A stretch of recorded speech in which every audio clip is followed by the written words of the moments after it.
I was 18 years old when I got married. I belonged to a very conservative family, a Baloch family, where good daughters never say no to their parents.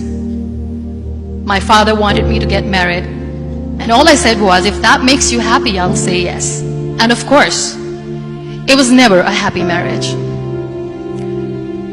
Just about after 2 years of getting married, about 9 years ago, I met a car accident. Somehow my husband fell asleep and the car fell in the ditch. He managed to jump out, saved himself. I'm happy for him. But I stayed inside the car and I sustained a lot of injuries. The list is a bit long. Don't get scared. I'm perfectly fine now.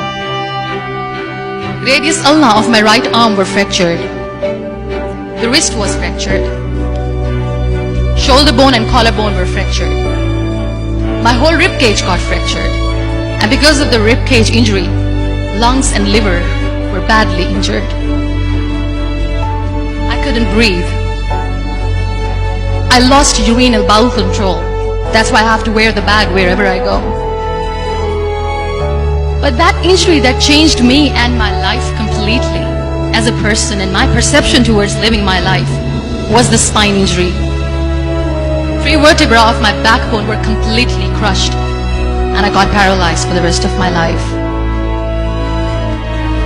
So this accident took place in a far-flung area in the outskirts of a very small province, Balochistan, where there was no first aid, no hospital, no ambulance.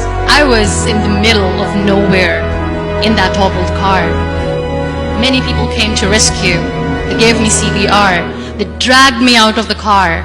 And while they were dragging me out, I got the complete transection of my spinal cord. I finally ended up in a hospital where I stayed for 2.5 months. I underwent multiple surgeries. Doctors have put a lot of titanium in my arm. There's a lot of titanium at my back to fix my back. That's why people in Pakistan call me the Iron Lady of Pakistan.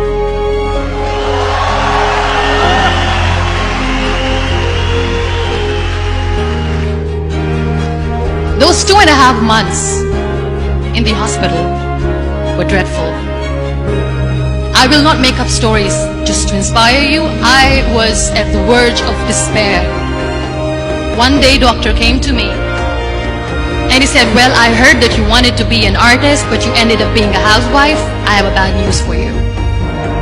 You won't be able to paint again because your wrist and your arm are so deformed, you won't be able to hold a pen again. And I stayed quiet. Next day, doctor came to me and said, your spine injury is so bad, you won't be able to walk again. I took a deep breath and I said, it's all right.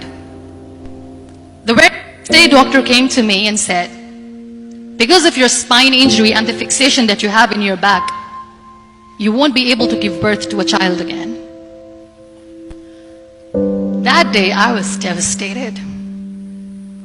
I still remember, I asked my mother, why me?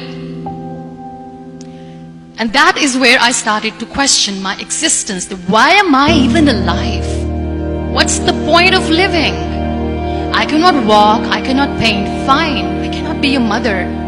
And we have this thing in our heads, being women, that we are incomplete without having children. I am going to be an incomplete woman for the rest of my life. What's the point? So my mother said to me, this too shall pass. God has a greater plan for you. I don't know what it is, but He surely has.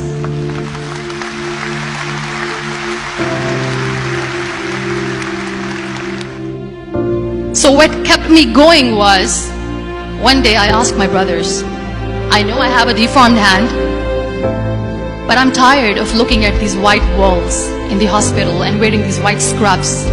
I'm getting tired of this. I want to add more colors to my life. I want to do something. Bring me some colors. Bring me some small canvas. I want to paint. So the very first painting I made was on my deathbed, where I painted for the very first time. There were a lot of infections in my body, a lot of allergies. So doctors wanted me to lie down on the bed straight for not 6 months, for not 1 year, for 2 years. I was bedridden, confined in that one room, looking outside the window, listening to the birds chirping, and thinking maybe there will be a time when we'll be going out with the family and enjoying the nature. That was the time where I realized how lucky people are, but they don't realize. And you know how it all began? That day I decided that I'm going to fight my fears.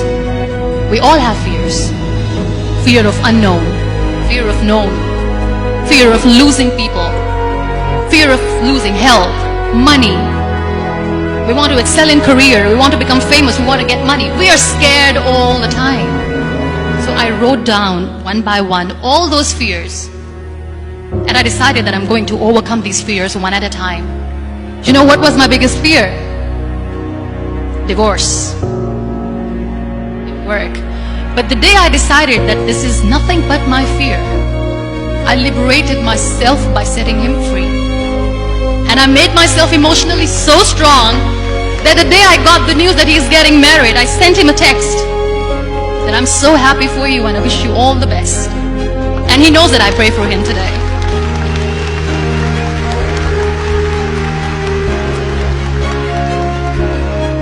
My biggest fear, number 2, was I won't be able to be a mother again.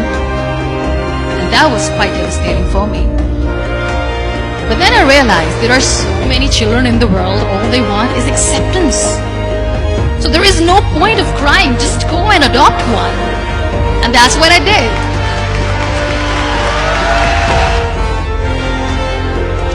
So when you accept yourself the way you are, the world recognizes you.